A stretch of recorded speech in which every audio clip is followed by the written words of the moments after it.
d'accueillir Evelyne Saïman, directrice marque et recrutement et membre du comité de direction C2S Bouygues.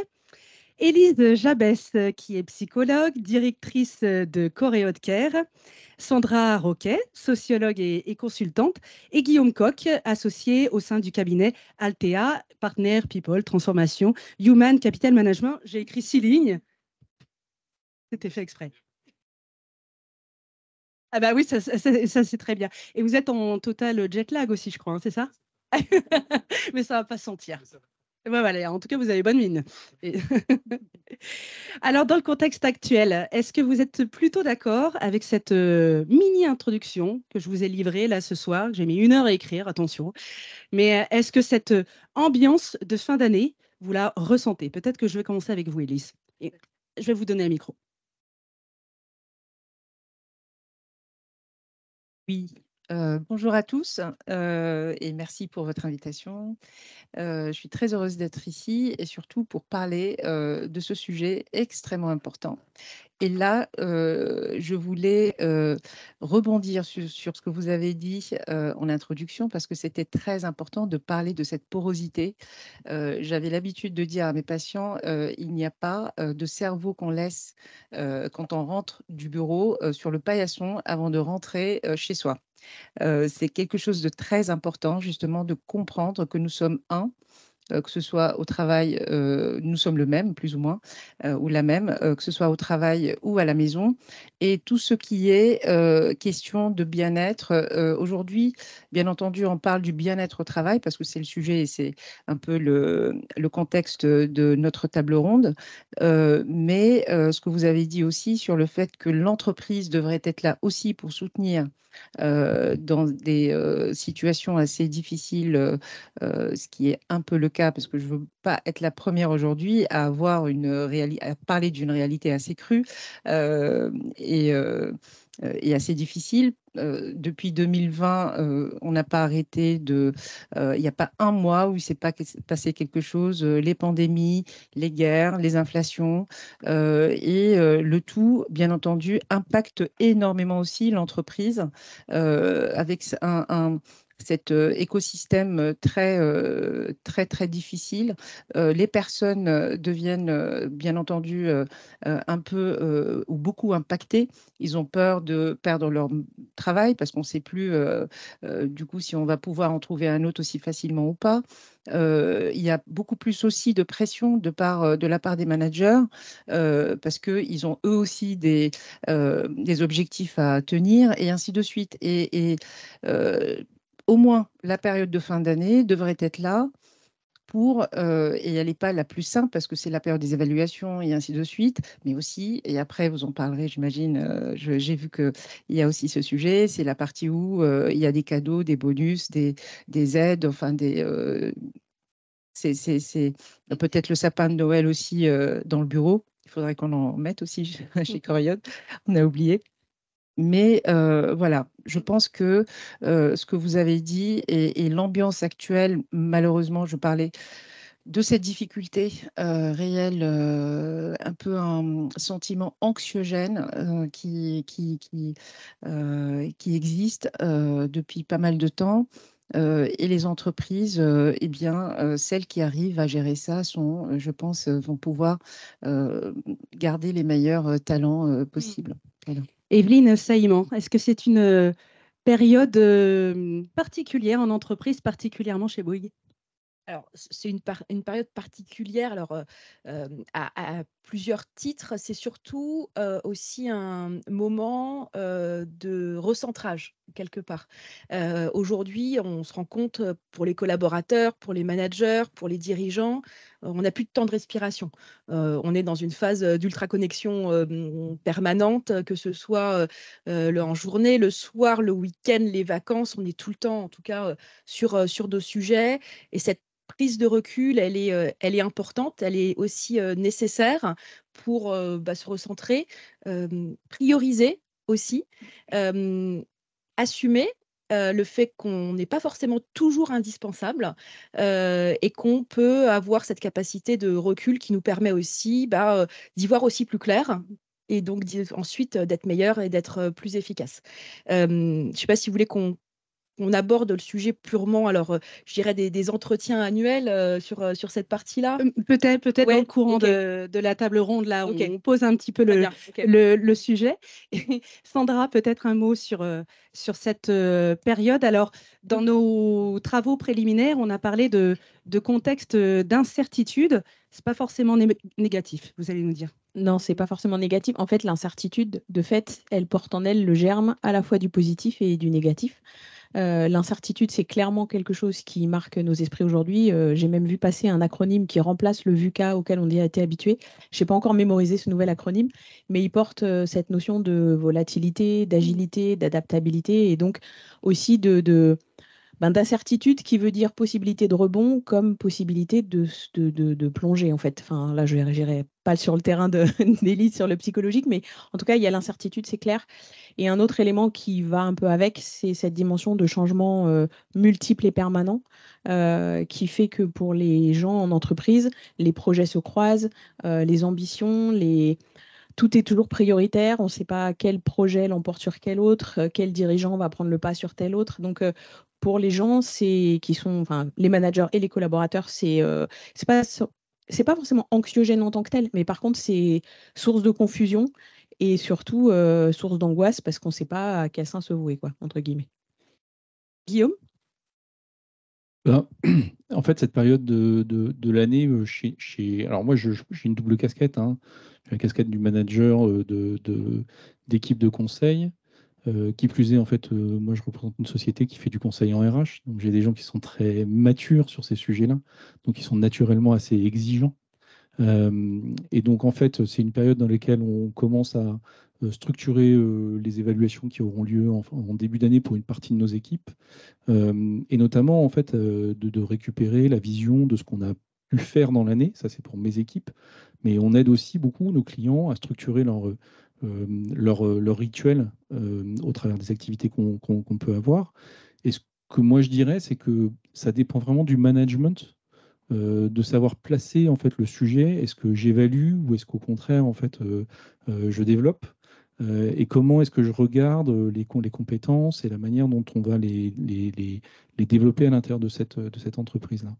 Et ce que moi je vois, ce que je ressens en ce moment, oui, je suis assez d'accord quand même, une anxiété de fond, particulièrement les populations les plus jeunes, et qu'il faut traiter, et la traiter par des endroits dans lesquels on se sent en sécurité. Et puis, malgré tout, en fait, des tonnes d'opportunités pour des gens qui sont très bien formés. Mais c'est la formation qui fera le secret de la réussite et de la sortie par le haut, versus des destins qui peuvent être un peu plus compliqués. Guillaume, Guillaume Coq, vous avez souligné également l'importance de prendre un peu de hauteur dans tous ces process, c'est-à-dire c'est l'idée de reconnaissance en fait qui est présent dans tous ces rituels et dans tous ces rendez-vous que l'on va évoquer pendant une heure. Oui, en fait, le sujet clé, c'est pourquoi vous existez à l'intérieur de l'entreprise, qu'est-ce que vous y apportez et comment est-ce que ça va être posé, structuré à l'intérieur de votre propre parcours. Et ce sujet-là, c'est alors la culture derrière reconnaissance, on parle de culture du feedback. Et la culture du feedback, en fait, c'est une culture qui est plutôt anglo-saxonne, elle n'est pas tellement latine. Et donc, elle est importée peut-être un peu à marche forcée. Il y a des outils, mais les outils ne font pas tout. Parce que en fait, des outils sans les managers qui savent les utiliser, ça fonctionne moyennement. On parle beaucoup de 360 maintenant. Il y a des endroits dans lesquels ça fonctionne, il y a des endroits dans lesquels ça échoue très difficilement parce que c'est très dur pour les managers de s'entendre être critiqués quand ils ne sont pas formés à l'écoute de cette critique.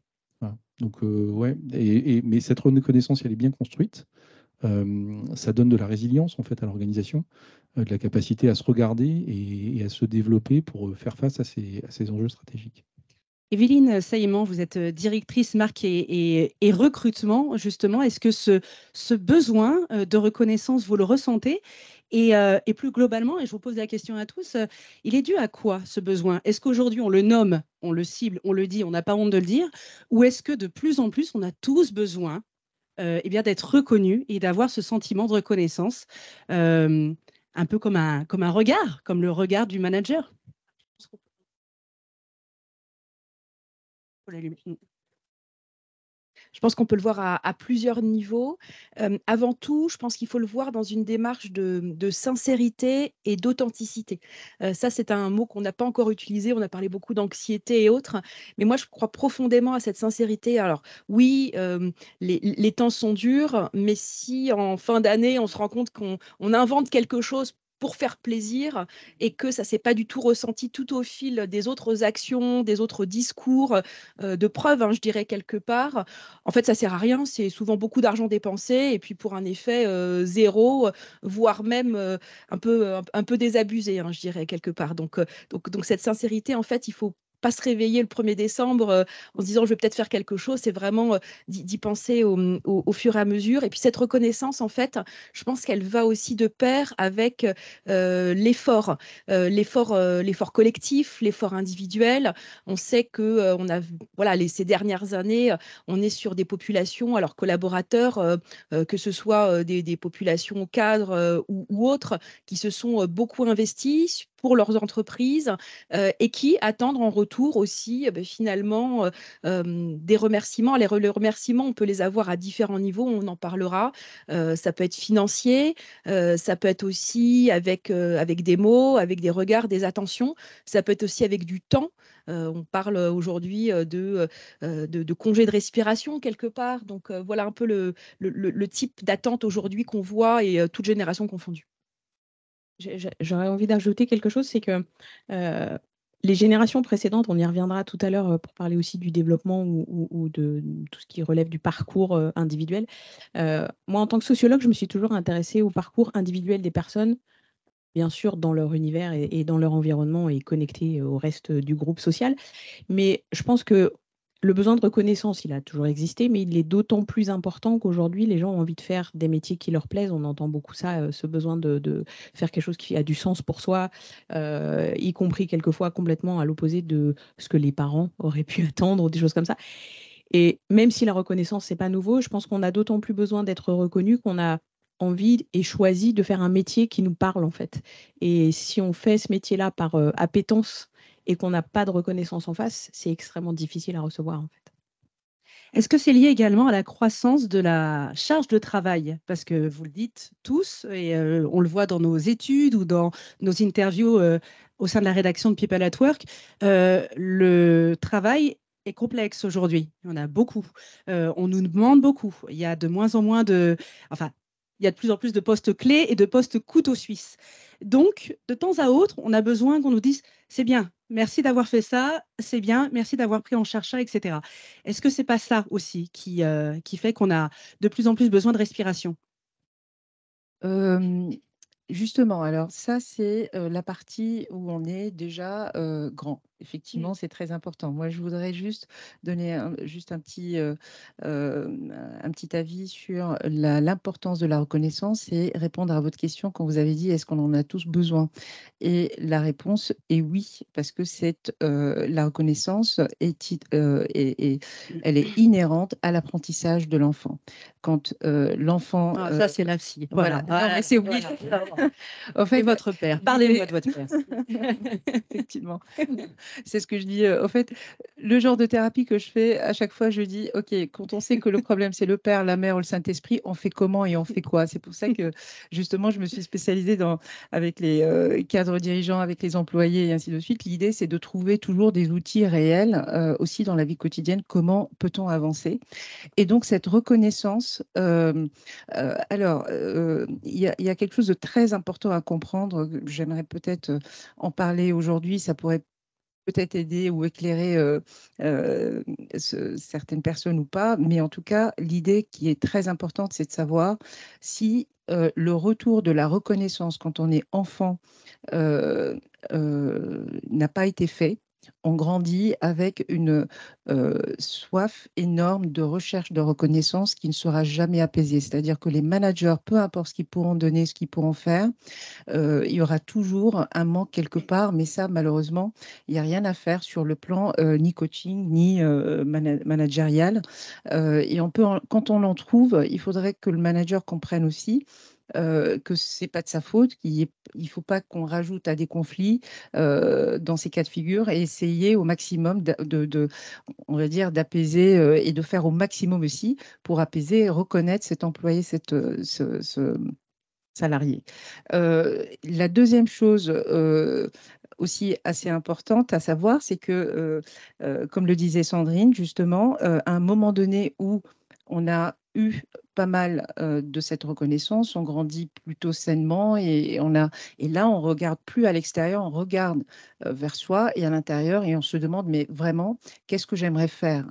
Où est-ce que mon père, ma mère souhaitaient que je sois grand salarié d'un groupe, que je fasse X, que je fasse ceci, cela.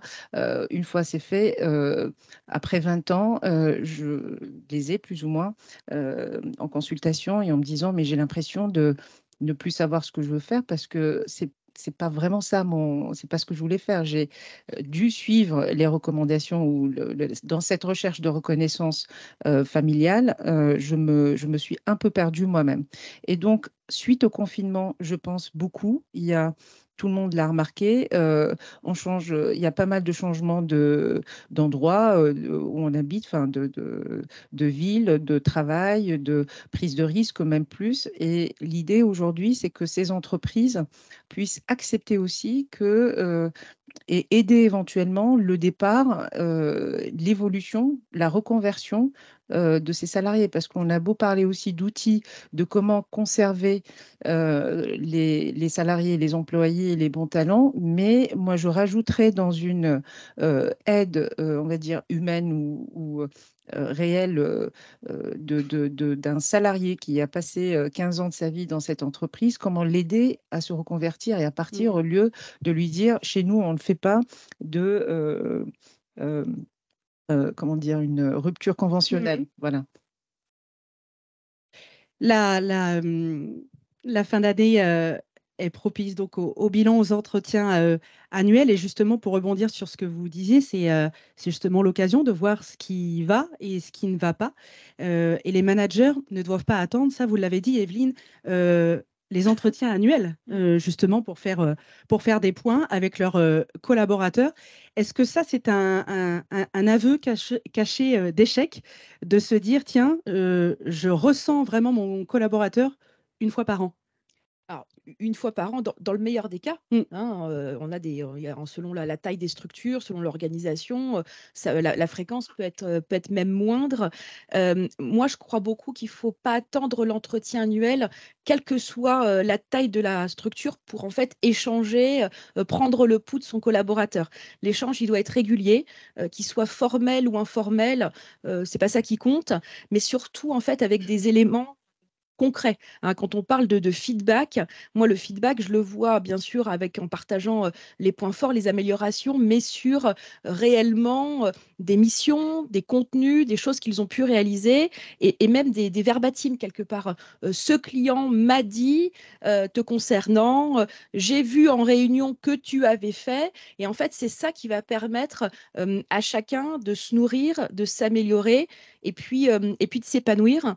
Et peut-être juste pour revenir sur le sujet de la reconnaissance, la reconnaissance, elle se fait aussi, alors sans forcément aller sur du merci, mais même en donnant une variété de missions, de sujets. Quand un collaborateur s'exprime même sur une formation ou sur une thématique qui va l'intéresser, bah, essayer de faire en sorte, alors dans la mesure du possible, bien entendu, avec les contraintes qu'on connaît tous, bah, de le positionner là-dessus et finalement lui-même se nourrira sans attendre de l'autre quelque part.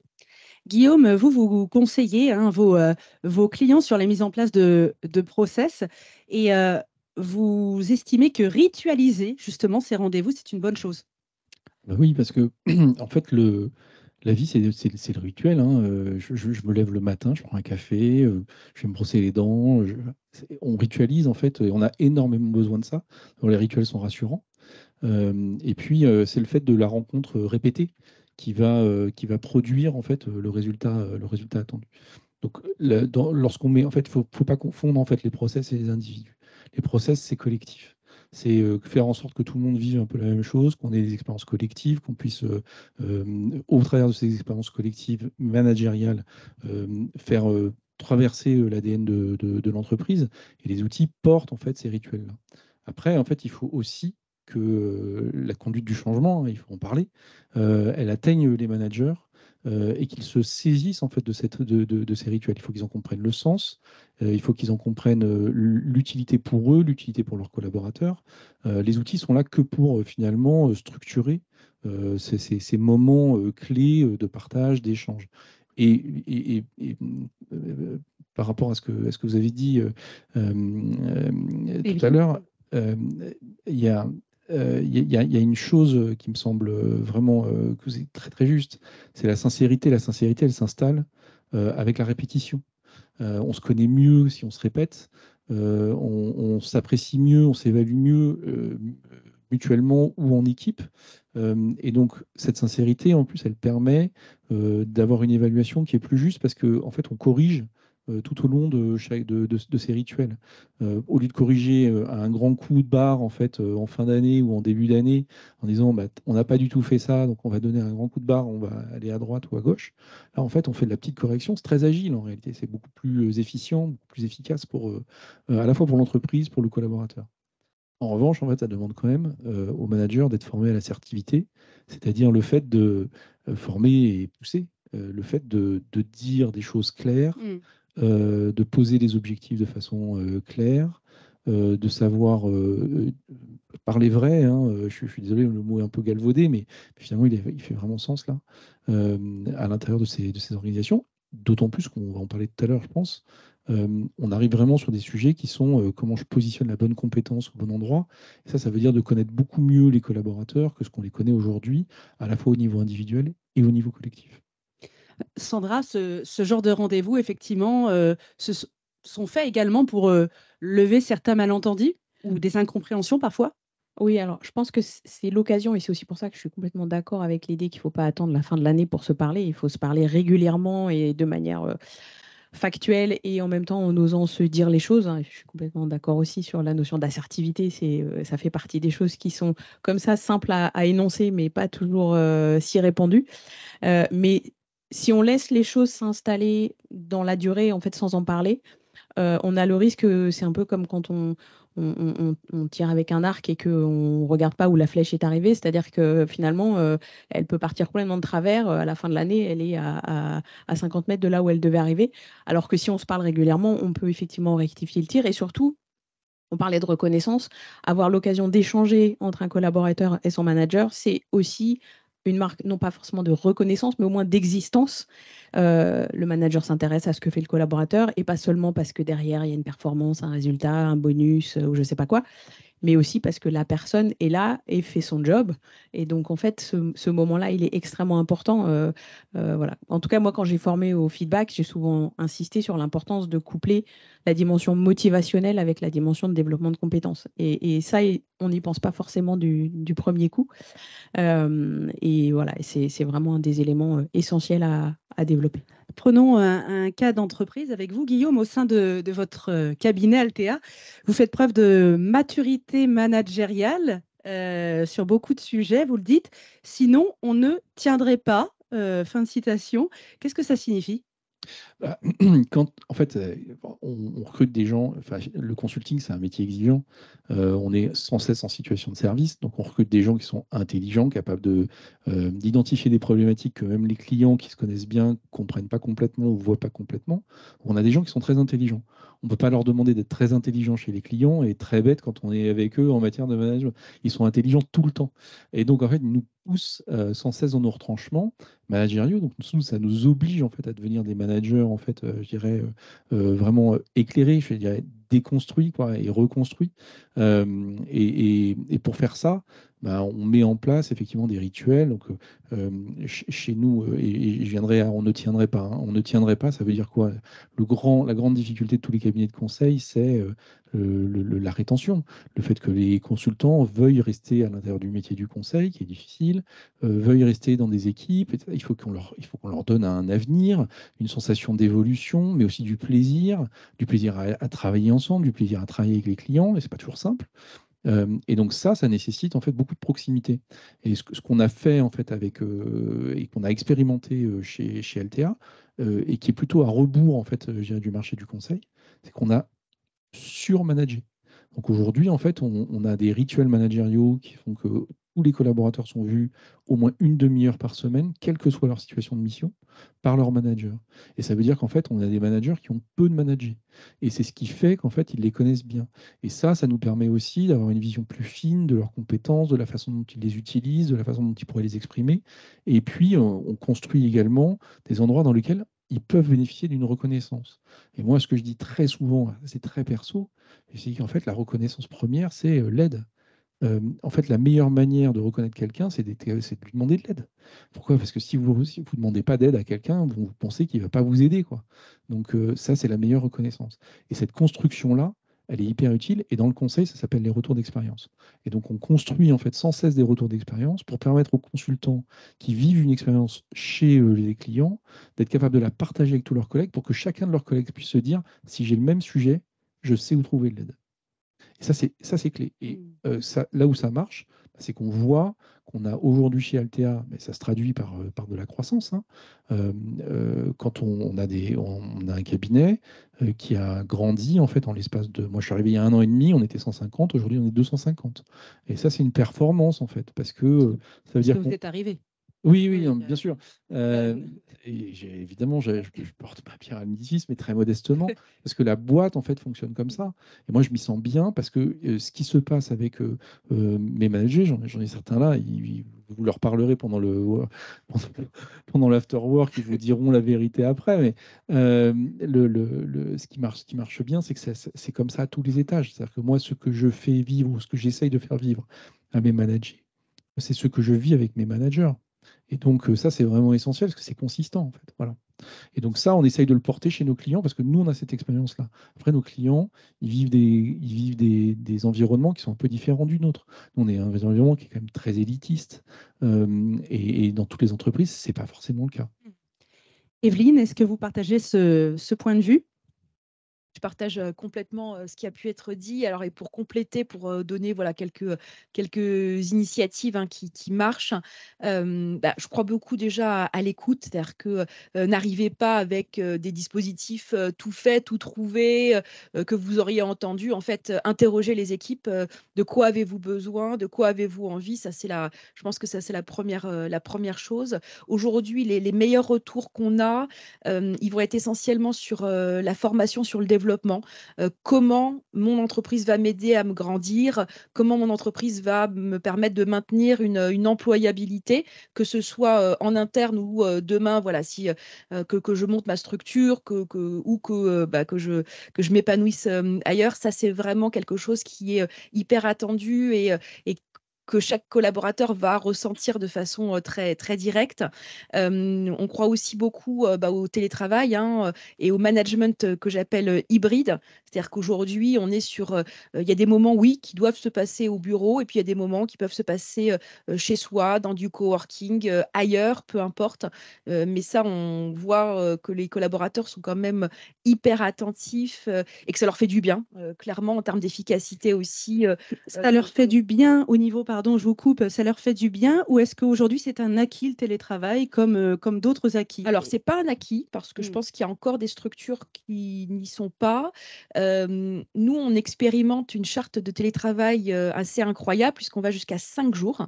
Alors, ce n'est pas vrai pour l'ensemble de nos métiers, mais en tout cas, sur certains, on est sur 5 jours de télétravail et on voit qu'on a une responsabilisation, quelle que soit la seniorité du collaborateur, sur ces sujets. Et pour aller même plus loin sur un autre élément, on croit beaucoup à l'actionnariat salarié.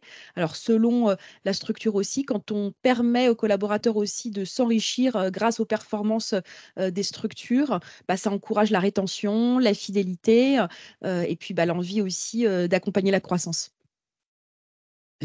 Je vous le confirme, Evelyne, on en a eu le même employeur au début des années 2000, donc mais ça n'a pas duré, hélas. Sandra, la culture du feedback, c'est une composante essentielle, mais dès lors qu'on la place dans une perspective de développement de compétences. Ça, c'est vraiment votre cheval de C'est bataille. mon cheval de bataille, oui. Peut-être parce que j'ai échangé avec beaucoup de managers dans des séminaires, des formations, et que on a. Alors, j'étais avec des jeunes managers ce matin en formation qui sont allemands, donc je leur ai demandé si c'était pareil en Allemagne qu'en France. Ils m'ont dit oui, c'est un peu pareil en Allemagne qu'en France, avec cette culture qui est très scolaire en fait, de l'évaluation et de la note. Et c'est un peu une catastrophe, quoi. C'est-à-dire que quand on est uniquement focalisé sur mon Dieu, ça va être quoi ma note? Est-ce que je vais être au-dessus des attentes, en dessous, juste comme il faut, etc. Et qu'en plus, on sait que derrière, il y a des quotas et que c'est pas vraiment officiel parce qu'en France, c'est interdit. Bon, bref. C'est pas du tout du feedback, en fait. Et le feedback, c'est d'abord un outil de développement qui permet à chacun de se situer. Alors, je vais prendre une métaphore volontairement. J'ai pratiqué les arts martiaux pendant longtemps. Et des gens me disaient, mais à quoi ça? Oui, oui. Non, c'est pas, je suis pas dangereuse. C'est un art Non, martial. mais Sandra, elle aime poser les choses, comme ça, au moins, c'est. Et souvent, les gens ils me disaient, mais à quoi ça sert de faire les passages de grade? Honnêtement, je suis là pour le plaisir. Pourquoi je vais me stresser à passer la ceinture jaune, verte, orange ou je sais pas quoi? Mais en fait, l'intérêt de passer un grade, c'est de savoir où on en est dans son développement de la maîtrise de l'art qu'on pratique, quel qu'il soit en fait. Et finalement, dans le feedback, il y a où est-ce que j'en suis de mon acquisition de compétences? Est-ce que ça me plaît toujours? Ou ça, finalement, bah, ça fait 5 ans que je le fais, j'en ai ras-le-bol, j'ai envie de faire autre chose. Et c'est vraiment quelque chose qui permet, quand c'est bien fait, de s'améliorer s'il y a des choses qui ne vont pas, mais aussi de recevoir des marques positives parce que en général, tout ne va pas. Enfin, non, c'est plutôt qu'on ne peut pas dire que tout ne va pas. Il y a forcément des choses qui vont bien. Et avec le feedback, il y a le management par les points forts qui est quelque chose aussi à quoi je crois beaucoup. Donc, un feedback, c'est d'abord nourrir, en fait, littéralement nourrir en retour, un feedback. Et donc, c'est un outil indispensable à plein d'égards. Mais pour ça, il faut qu'il soit bien fait. Et il y a une idée qui m'est venue en écoutant Guillaume tout à l'heure, qu'on n'a peut-être pas encore abordée, mais pour dire que souvent, dans beaucoup d'entreprises, on devient manager parce qu'on est bon dans son job. On est un bon expert et on est nommé manager. Alors, on a quelquefois de la chance. En plus, on est un bon people manager, mais c'est loin d'être toujours le cas. Et les managers sont quelquefois tellement dans ce qu'ils font au sens opérationnel qu'ils oublient qu'ils sont aussi des people managers et que la dimension people, c'est pas optionnel en fait. Se parler, donner un feedback à des membres de son équipe, ça fait vraiment partie du job, quoi. C'est peut-être aussi pour ça qu'il y a une crise dans l'engagement. C'est un poste en désamour, hein, le management en ce moment. Oui, si je peux me permettre de rebondir sur ce que dit Sandrine. Sandra, pardon, depuis Oui. tout à l'heure, pardon. Le fait de tout le monde n'a pas cette capacité de faire un feedback parce que le fait, je parle des managers, pour la simple raison que cela nécessite une capacité d'analyse autre que d'aller de voir ce que l'employé a fait en tant que travail rendu.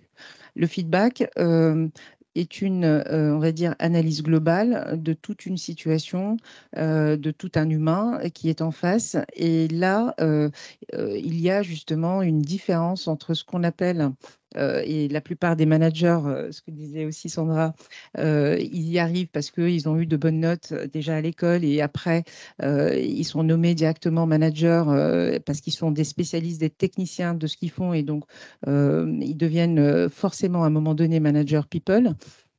Sauf que là, il y a une différence entre ce qu'on appelle un QI, quotient intellectuel, et donc on a de bonnes notes, on est spécialiste dans son domaine et on travaille bien et on fait un travail parfait d'ingénieur, de spécialiste, et ainsi de suite, ou autre, pas juste ingénieur, et le QE qui est le quotient émotionnel.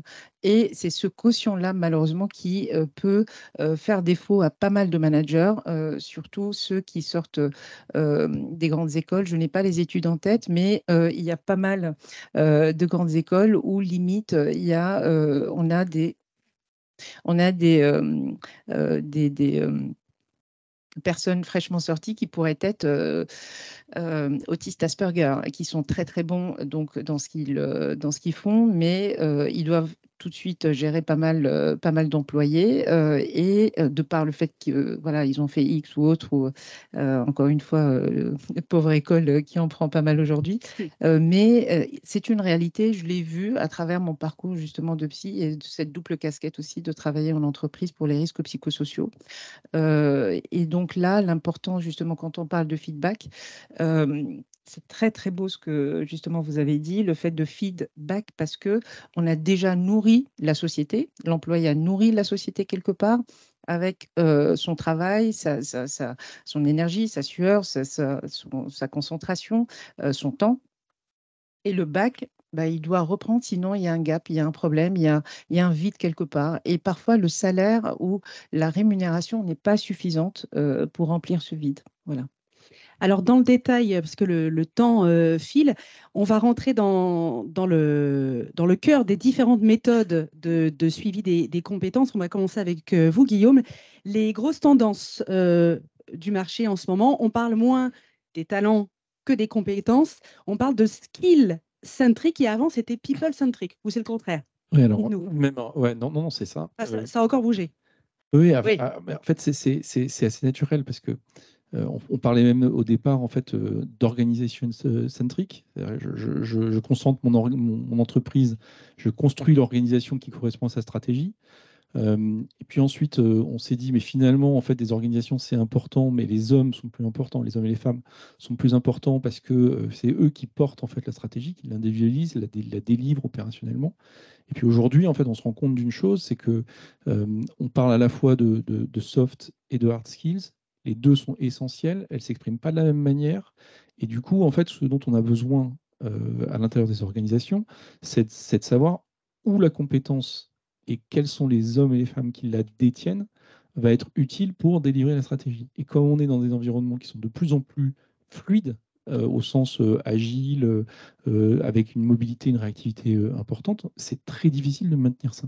Alors les grandes tendances, c'est quoi? Quand on est ce qu'on appelle skill-centrique, on a une vraie difficulté, c'est que qu'est-ce qu'on appelle une compétence et comment en fait chacun d'entre nous va définir une compétence. On a parlé d'assertivité. L'assertivité, c'est une soft skill. Bah, si je fais un tour de salle, définissez-moi c'est quoi votre définition de l'assertivité, on va avoir tendanciellement en fait des choses qui vont être convergentes, mais aucun d'entre nous va utiliser le même terme. Et donc en fait, on sait que ce qui est en train de se passer, notamment avec les intelligences artificielles génératives, ça va être très aidant. Alors, en fait, je voulais pas en rester à un discours. Là. Je voudrais vous faire une petite démonstration, si ça vous va. Enfin, ouais.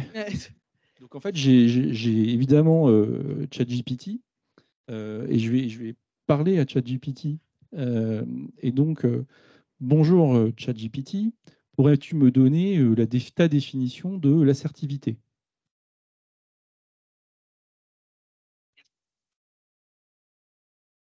S'exprimer de manière directe et honnête sans être agressif. Expliquer ses idées et besoins tout en respectant les autres. En gros, c'est trouver l'équilibre entre la fermeté et le respect. Ça te semble clair? Ah, et vous tutoie, Ça me semble parfaitement clair. Et pourrais-tu donner une dizaine de synonymes de l'assertivité? Bien sûr. L'assertivité peut aussi être décrite comme l'assurance, l'aplomb, la confiance, l'aisance relationnelle, l'affirmation de soi, la franchise, la clarté, la conviction, l'expression directe et la détermination. Ces termes se rejoignent pour décrire une communication équilibrée et respectueuse. Une autre question sur le sujet? Non, ça va, merci. Bravo.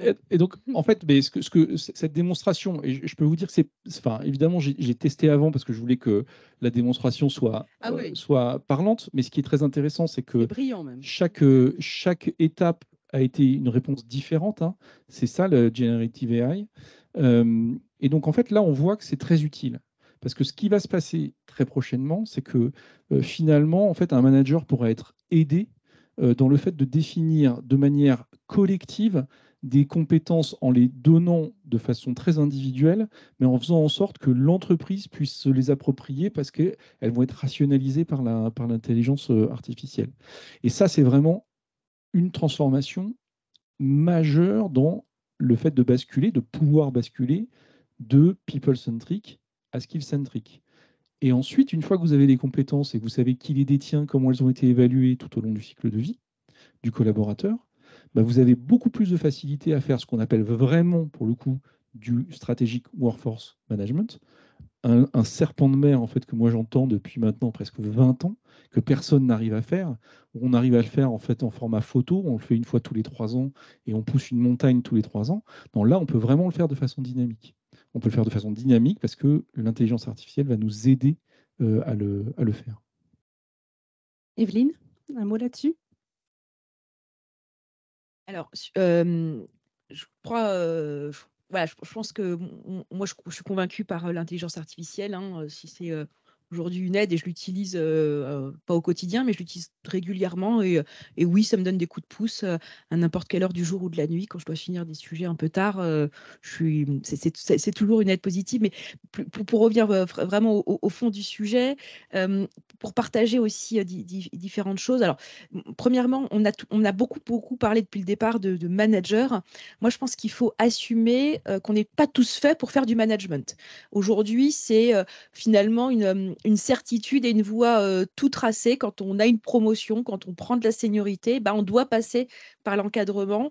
Moi, je ne suis pas du tout convaincue. Alors, il y a plein de coachs dans cette salle, sur scène et autres, et peut-être que vous me rejoignez, mais moi, je pense qu'aujourd'hui, les entreprises doivent assumer des parcours. Alors, des parcours de manager pour ceux qui le veulent, pour ceux qui en sont capables, qui ont cette orientation people, justement, et puis des parcours d'experts, parce que on peut aussi grandir par sa technicité, par ses apports intellectuels, sans forcément avoir cette empathie nécessaire pour être un bon manager. Donc ça, c'est un premier sujet. Je pense que c'est une véritable révolution, l'entreprise qui sera capable d'affirmer, d'assumer, et que les collaborateurs soient quand même reconnus, identifiés par ces différentes filières. Ça sera une grande étape dans l'organisation du travail. Donc, ça, c'est un premier sujet. Et puis après, pour partager aussi d'autres expériences que j'ai moi-même pratiquées, je trouve que le co-développement, c'est aussi une pratique qui est plutôt pas mal, parce que ça permet à des pairs finalement de partager aussi leurs problèmes, leurs craintes, leurs difficultés. C'est pas toujours facile d'en parler au-dessus quand on est soi-même manager, mais d'en parler avec quelqu'un qui va vous donner un regard et qui va peut-être vous apporter la solution en toute bienveillance, ça peut être une grande étape pour finalement avancer. Donc voilà un peu les deux sujets que je voulais aborder. Alors, tout le monde n'est pas fait pour être manager et vous nous parliez tout à l'heure du quotient émotionnel, le QE, manifestement important pour manager aujourd'hui, ce qui n'était peut-être pas le cas il y a plusieurs décennies. Pas du tout, mais vous savez, je fais très jeune, mais attention à l'IA, hein, ça rajeunit aussi beaucoup. Est-ce que Finalement, l'IA n'est ni intelligente ni artificielle, finalement. Justement, j'en viens à ma question. Est-ce que l'émotivité, l'émotion, en tout cas l'émotion, pardon, ça c'est un lapsus révélateur pour la psy que vous êtes, est-ce que l'émotion s'apprend? C'est-à-dire que là, aujourd'hui, on peut demander à l'IA tout ce que l'on veut. Est-ce que je peux demain, si je suis manager, je n'arrive pas à ressentir mon collaborateur, qu'est-ce qu'il me demande? La reconnaissance. Il veut que je sois là, je passe à maman, qu'est-ce qu'il me demande? Voilà, c'est compliqué. Est-ce que je peux demander à l'IA, ChatGPT, monsieur ou madame, je ne sais pas, est-ce que tu peux me dire comment gérer ce profil? Qu'est-ce qu'il attend? Comment puis-je lui prouver ma reconnaissance et ma présence et ma satisfaction? Alors, un IAPSI ou une IAPSI n'existe pas encore. Il faut Ça va attendre. venir. Stay tuned. C'est Coyote Space qui est en train de la sortir. Donc, alors, j'ai un cas concret. Tiens, donc un manager d'une société du CAC 40, il a plusieurs centaines d'employés, donc de collaborateurs sous lui, qu'il manage. Et il est venu un jour, donc déjà c'est pas mal, il fait une thérapie, mais bon, parce que suite à un divorce, hein, c'est en général le généraliste, le médecin généraliste qui les envoie dans ce cas de figure, et qui me disait, bah tiens, j'ai fait un 360 aujourd'hui, et puis ma coach, enfin il y a un retour presque unanime où on me dit que je manquais d'empathie. Et il m'a dit, mais c'est quoi l'empathie? Voilà. Là, et on avait d'autres sujets justement pour avancer sur son cas et dans sa thérapie. Et là, effectivement, moi, je savais de toute façon qu'il y avait ce manque, mais le fait qu'il l'entende et qu'il souhaite travailler dessus, donc est-ce que ça s'apprend finalement? Eh bien, je dirais oui. Si vraiment on souhaite s'améliorer, il n'y a pas un endroit ou un paramètre ou une partie de nous qui ne peut pas s'améliorer. Comme quand on a un corps qu'on souhaiterait voir plus mince ou alors plus, on va dire plus fit ou peut-être plus gros ou aller en salle de gym, donc avoir plus de muscles, ça s'apprend, ça se travaille. Et bien pareil pour la partie abstraite que nous pouvons avoir, c'est-à-dire la personnalité et les mental skills, c'est-à-dire apprentissage de toute façon de peu importe quoi, la langue, peu importe l'apprentissage, nous pourrons le faire à tout moment jusqu'à notre mort. Donc, un apprentissage, il n'y a rien qui soit hopeless case, comme on dit, tout est faisable dans la vie et heureusement. Et cette personne, donc comment est-ce qu'on a procédé? J'aurais pu être une IA à ce moment-là parce qu'en fait, on rentrait dans des cas concrets. Je lui disais, monsieur untel, voilà, quand votre collaborateur vient vous voir avec le dossier que vous trouvez que c'était mal fait, et je suis sérieuse là-dessus, je parle vraiment exactement de ce qui est factuellement de ce qui est dit et dans cet entretien, en fait, il devenait indifférent, il ne le regardait plus, il lui demandait juste de mettre le dossier sur son bureau. Donc, le collaborateur qui rentre dans son bureau, il lui donne le dossier sur lequel il devait travailler, il lui demandait juste sans le regarder de le mettre sur le bureau. Et il continuait de faire autre chose. Et après, il me disait, pour ne pas perdre de temps, je dois refaire ce que ce collaborateur a fait sans même regarder parce que je sais que c'est pas du bon et on me l'a imposé et ainsi de suite.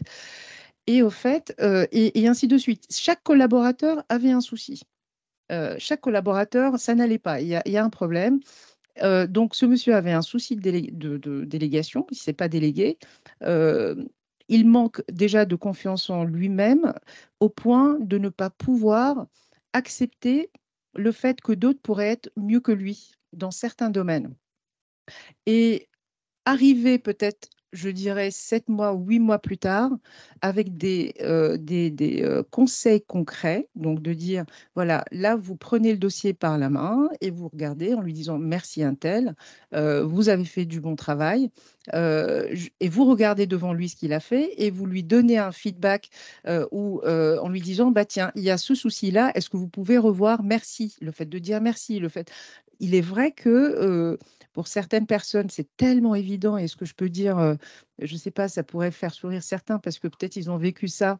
Et d'autres pourraient être horrifiés en disant, mon Dieu, si ça existe dans le monde de l'entreprise, c'est pas possible. Et bien, effectivement, donc l'émotion et l'empathie, entre autres, pourraient s'apprendre. Il y a encore de l'avenir, Sandra. Oui, il y a encore de l'avenir. En fait, je voulais rebondir juste sur un sujet à propos des skills.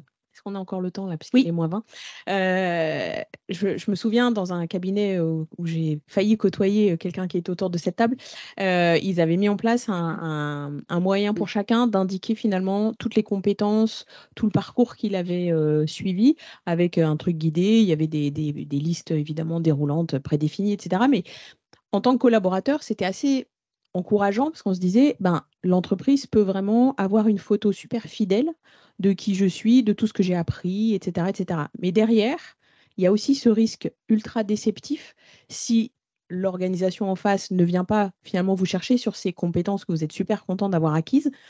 Et c'est un peu l'ambiguïté de ce sujet des compétences, c'est que à la fois on est content de les avoir acquises et quand on a un peu d'expérience professionnelle, en général on en a accumulé quelques-unes. Mais si en face, il n'y a pas de match avec ce que l'entreprise est capable de proposer, que ce soit sous forme...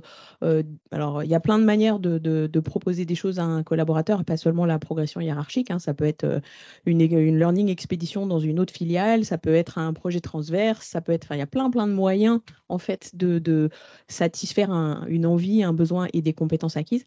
Donc, juste pour dire que le matching, qui peut être aidé par l'IA, d'ailleurs, je pense, par rapport à ce qui existait jusqu'à aujourd'hui, il ne faut pas que ce soit déceptif, sinon c'est encore pire que tout, quoi. On va conclure ensemble cette table ronde avant peut-être un petit moment de questions-réponses et la prise de parole de Olivier Colson, CEO de Pilote RH, qui nous accompagne régulièrement pour nos tables rondes.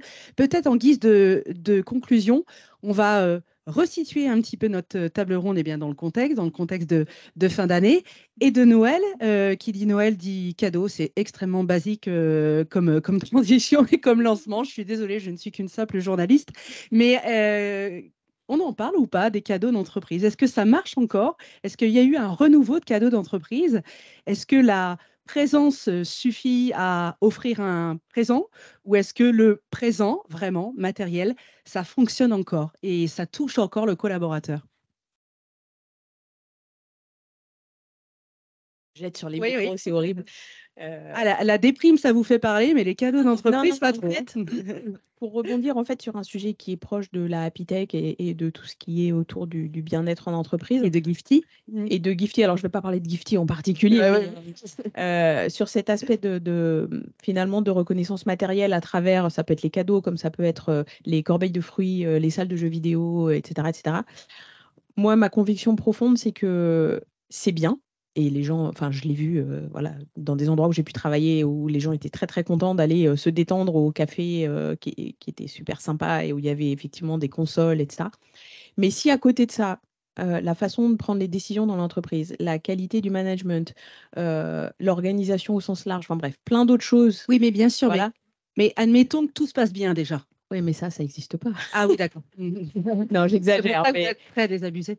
Non, ce qui est vrai, c'est que je pense que ça fonctionne, c'est que les gens sont contents, mais il ne faut pas qu'à côté de ça, ça soit une sorte de, comme on dit, un pansement sur une jambe de bois, quoi. C'est que ça marche si à côté de ça, il y a d'autres choses qui marchent. Bon, chez Bouygues, ça marche. Oui, et puis il y a des significations en fait derrière les cadeaux. Les cadeaux, on peut les voir à différentes étapes, je dirais, du parcours. On peut le voir dès l'arrivée, dès l'intégration, pour créer un sentiment d'appartenance. Alors sur des objets, soit qui vont servir dans le cadre du travail. Je pense à un sac à dos pour mettre son PC, un stylo, un cahier, des choses finalement assez sommaires, mais qui vont servir au quotidien. Ça peut être aussi pour célébrer finalement des grandes étapes professionnelles, des 5 ans, 10 ans, 15 ans, peut-être 20, 30 ans d'ancienneté. Ça se fait de moins en moins dans ces anciennetés-là par les groupes, mais en tout cas, c'est des choses qui marquent. Et puis, ça peut être aussi des choses un peu. Alors là, on parle les cadeaux, ça peut être matériel, mais ça peut être aussi immatériel. Ça peut être aussi du temps. Par exemple, sur des actions de pro bono pour accompagner des entrepreneurs, pour transmettre son savoir, permettre à des collaborateurs aussi d'enseigner. On sait que la pédagogie, ça porte beaucoup. Alors, quels que soient les publics à qui on s'adresse, mais on parlait des temps de respiration, des temps de transmission aussi. C'est des choses qui comptent beaucoup.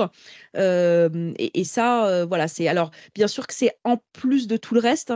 Certains collaborateurs vous diront, je dois le faire parce que j'ai aussi après tout le reste à faire, mais finalement, ils en ressortent épanouis parce qu'ils ont vu autre chose et ça leur permet de grandir. Je pense aussi à la responsabilité sociale des entreprises à l'extérieur, en direction du monde associatif, et particulièrement en ce moment avec tout ce qui est programme Resto du Cœur, Croix-Rouge et autres. Et là où les collaborateurs peuvent être touchés, c'est quand l'entreprise leur offre des jours dans l'année pour justement s'engager dans l'association de leur choix. J'ai rencontré la DRH de Nespresso récemment et qui fait des partenariats, qui s'est associée à une association pour la réinsertion d'anciens détenus. Et ça fonctionne plutôt bien. Et le retour d'expérience est important. Justement, je rebondis là-dessus. Il y a pas mal d'entreprises qui proposent aussi un congé payé pour faire un mois d'humanitaire et de partir un peu à l'étranger, aider pour une mission humanitaire de volontariat quelque part dans le monde. Et ça épanouit énormément aussi les salariés qui souhaitent peut-être voir autre chose, qui n'ont pas eu le temps de faire peut-être cette fameuse année sabbatique après le bac et de découvrir autre chose. Et pareil pour les cadeaux immatériels, c'est extrêmement important. Ça pourrait être aussi sous forme de team building. de temps en temps, voilà, les chefs de département qui emmènent leurs équipes un jour ou 2 jours quelque part. Ça pourrait être aussi sous forme d'une formation de développement personnel. Ça pourrait être aussi sous forme de coaching qu'on leur propose. En tout cas, qu'ils puissent avoir leur mot à dire dans ce cadeau et ou alors que le manager puisse les surprendre parce qu'il les connaît bien et qu'il dit voilà, parce que je te connais bien, je te propose ceci. Guillaume, est-ce que chez Altea, on a tout compris sur les cadeaux d'entreprise? Alors, en fait, ce qu'on a compris, c'est que Giftit est une solution magique qui nous permettait, par exemple, en fait, d'adresser des cartes virtuelles ou réelles, en fait, personnalisées pour la fin d'année à nos clients et nos collaborateurs. Parce qu'au fond, en fait, ça fait vraiment partie d'un moment de reconnaissance. Hein. Si on écrit une carte à quelqu'un en lui disant même 3 mots, mais manuscrits, bah, ça fait vraiment sens. C'est le temps qu'on a accordé aux gens, hein, finalement, c'est ça. Moi, j'ai objectivement pas d'avis, j'ai pas travaillé à titre personnel sur ce sujet. Moi, ce que je crois, c'est que chez Altea, comme toutes les sociétés qui sont vraiment sur des performances élevées et de l'exigence, hein, encore une fois, je reviens sur le sujet, mais le conseil, c'est une culture de l'exigence. Le sujet clé, en fait, c'est que les gens sont là. Ils veulent des belles missions chez des beaux clients qui garantissent leur employabilité, donc ils veulent bosser, en fait. Ils sont là pour bosser. Et finalement, quand on leur donne ça, déjà, il y a un niveau de reconnaissance élevé. Deuxième sujet, une belle mission, c'est déjà bien. Si j'ai une bonne paye en plus, globalement, en fait, j'ai déjà fait 90-95% du chemin. Si j'ai un bon manager, j'en bouge plus jamais. Et qu'est-ce que c'est un bon manager? C'est un manager qui est à l'écoute, qui va entendre un certain nombre de points. Et donc, il faut ces managers-là, il faut les aider à avoir les oreilles ouvertes. Et ça, je pense qu'en fait, c'est du vrai enfin, pour le coup, ça, c'est des vrais cadeaux.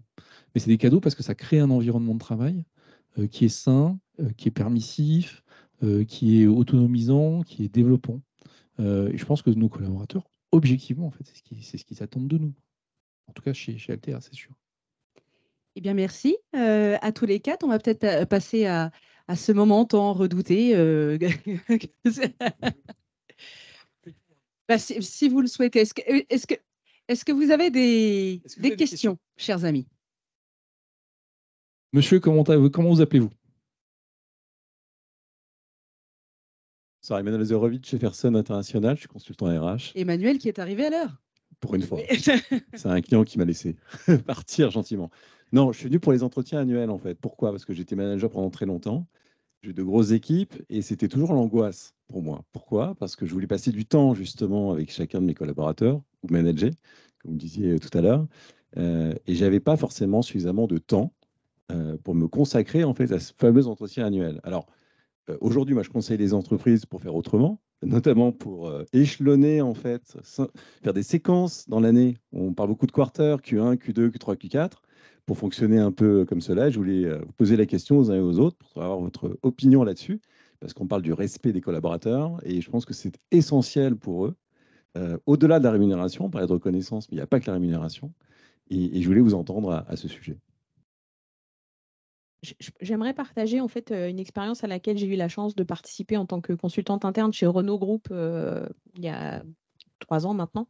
En fait, au sein de la supply chain de Renault, ils ont décidé de mettre en place des mentors coach internes au sein de la supply chain. Donc, en fait, on ne peut pas avoir comme coach mentor son propre manager, puisqu'ils ont instauré des comités de feedback qui ont lieu justement chaque trimestre, où il y a le collaborateur, son manager et son coach mentor plus un pair. Donc, ça fait quand même un groupe relativement important pour avoir une sorte de vision 360 sur le mode vraiment du feedback, hein, comme on en a parlé tout à l'heure, donc je ne reviens pas dessus, très orienté développement.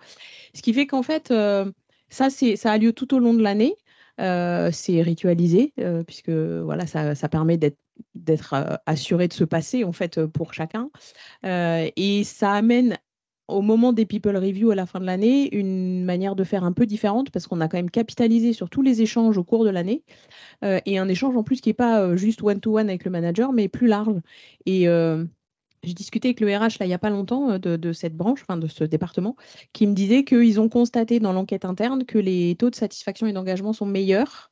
Alors, est-ce qu'il y a un lien direct de cause à effet? Il faut toujours se méfier des statistiques, mais en tout cas, ils ont un taux voilà, de motivation et d'engagement meilleur et ils souhaitent vraiment continuer ce mode de fonctionnement. Une autre question? Evelyne, oui.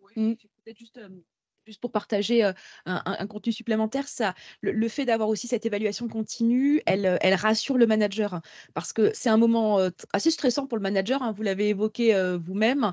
Il peut ne pas être préparé, il fait ça, mais en fait, il a une to-do aussi hyper astronomique à faire. Il a un temps assez court avec chacun.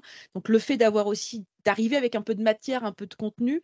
Moi, je sais que dans notre entité, on encourage les collaborateurs à préparer, à arriver avec du contenu, en fait, que le collaborateur ait aussi des choses à dire, qu'il ne soit pas simplement en position de recevoir, mais que lui aussi puisse exprimer. Et finalement, bah, ça soutient les deux parties quelque part.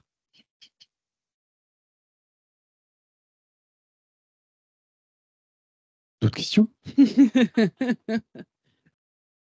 Bon, on boit un coup alors. Ah, pardon. Pardon, moi je m'appelle Farah, je suis angolaise. Je parle anglais, je ne parle pas très bien le français parce que notre langue c'est portugais. Mais je voulais adding. I want to add, ajouter, oui. Merci beaucoup. Je voulais ajouter ce que vous avez dit, la motivation d'employés. Aussi, nous, dans notre entreprise, c'est l'aviation, on donne l'opportunité pour les employés. Quand il vient avec les problèmes, il vient aussi avec la solution. Tu dis, OK, ça c'est le problème, donne-moi la solution. Ça marche très, très, très bien. Et aussi pour l'autre motivation qu'on fait, c'est pas seulement la fête de Noël, les anniversaires d'employés. On achète un gâteau, on fait ça motive parce que normalement, ce que j'ai vu, le problème avec les employés, c'est pas seulement les motivations d'argent, c'est motivation d'humanité. C'est ça? C'est Oui, empathie. Très bien. Il faut se mettre dans la place de votre employé. Ça, c'est cette entreprise, c'est pas à moi, c'est à nous. Parce que si moi je tombe, on va tomber tous. Ça marche très bien. C'est une chose que je voulais partager avec vous. Réciprocité dans la responsabilisation. Et empathie aussi. Et l'empathie. Bonsoir, Olivier Colson. Je dirige le cabinet Pilote RH. Et vous allez faire la conclusion. Je ne sais pas, non, je vous laisse à vos invités la faire, mais je voulais juste mentionner d'abord, merci à Anne-Cécile, vous avez rassemblé, je trouve, les personnes qu'il fallait pour traiter ce sujet, c'est-à-dire une psychologue, une sociologue, un professionnel du conseil et une entreprise. Voilà, donc, et vous-même. Donc, c'est justement les principaux intervenants de l'entretien annuel, du bilan de compétences, du feedback. Donc, bravo. Sans oublier le recrutement. Moi, je voudrais, Pilote RH, c'est un éditeur de solutions d'assessment et de sourcing depuis une vingtaine d'années. On a notamment équipé Air France et je voulais vous évoquer cette organisation. Quand une personne a une démotivation ou une envie de changer, eh bien, il peut se rendre, il ne va pas attendre l'entretien annuel ou en parler à son manager. Il peut aller à l'espace mobilité, à Roissy ou Orly. Il y a des gens qui accueillent. Voilà, ils sont équipés avec des outils, notamment les nôtres et puis de certains de compétiteurs, mais il y a un espace d'écoute. Alors, ça peut être des coachs, ça peut être des psychologues, ça peut être des sociologues, voilà. Et tous ont leur place parce que souvent, par exemple, c'est une personne qui est navigante et puis qui ne veut plus, qui n'aime plus cet environnement d'avion et qui veut être au sol. Donc, c'est un monde complètement différent. Donc, je pense qu'on a le droit de bien se connaître avec les psychologues, et puis de bien connaître les environnements dans lesquels on est à l'aise. Ce sont les sociologues, c'est-à-dire les mondes sociaux de l'entreprise, les mondes culturels. Ce qui compte, la première compétence, c'est d'être bien avec les autres. Et faire bien son travail, mais d'être bien avec les autres, d'être bien dans son bureau, d'être bien avec les personnes de son étage et même des étages au-dessus. On ne va pas cloisonner les étages. Parfois, il y a des managements qui cloisonnent les étages. Ça crée beaucoup de dégâts.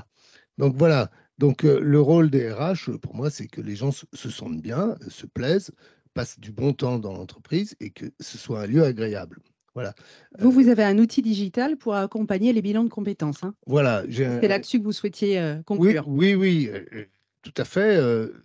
Les bilans, souvent, ont eu une approche très psychologique, mais pas tellement sociologique. Nous, on s'est attaché à équiper les coachs et les consultants en évolution professionnelle et aussi les gens de l'entreprise à évaluer les mondes sociaux de l'entreprise, c'est-à-dire dans quel environnement, non pas seulement qui je suis et quels sont mes talents, mais aussi où vais-je. Parce qu'une fois qu'on connaît ses talents, où est-ce que je vais? Je vais dans le public, dans le privé, dans une grosse boîte, dans tel service, dans tel autre. Et c'est très, très important. Un ingénieur placé là, ou un employé placé là ou là, ne donne pas les mêmes résultats. Pourtant, c'est la même personne. Donc, il faut vraiment, c'est ça qu'on nous a introduit, c'est que ce qu'Air France a tout de suite plu, puis d'autres, c'est l'environnement sociologique est fondamental. Voilà, donc il ne faut vraiment pas faire l'impasse là-dessus. C'est plus difficile à trouver. Il y a peu d'outils qui abordent cette question où je vais être bien, où je vais réussir à m'épanouir. Voilà, juste cette remarque. Merci beaucoup. Bravo de ce panel d'invités, c'est exactement représentatif. Ah bon, bah, ça tombe bien, la prochaine fois, on demande à ChatGPT et ça nous coûtera moins cher, hein, parce qu'on a fait venir ce monsieur des îles. Bon, merci beaucoup. Ben oui, vous le savez bien. Merci beaucoup Olivier Colson, donc directeur de Pilote RH, et donc nos experts ici présents, Evelyne Seymour, directrice marque et recrutement et membre du comité de direction C2S Bouygues, Sandra Roquet, sociologue et consultante, et l'importance de la sociologie, l'importance de la psychologie aussi avec Élise Jabès, directrice de Coréode Care, et donc Guillaume Coq, associé au sein du cabinet Altea. Voilà. Et c'est très dur à dire, surtout en fin de journée. Et avec vos deux casquettes, merci à vous de nous avoir écoutés. On vous donne rendez-vous bien pour une prochaine rencontre People. Belle soirée.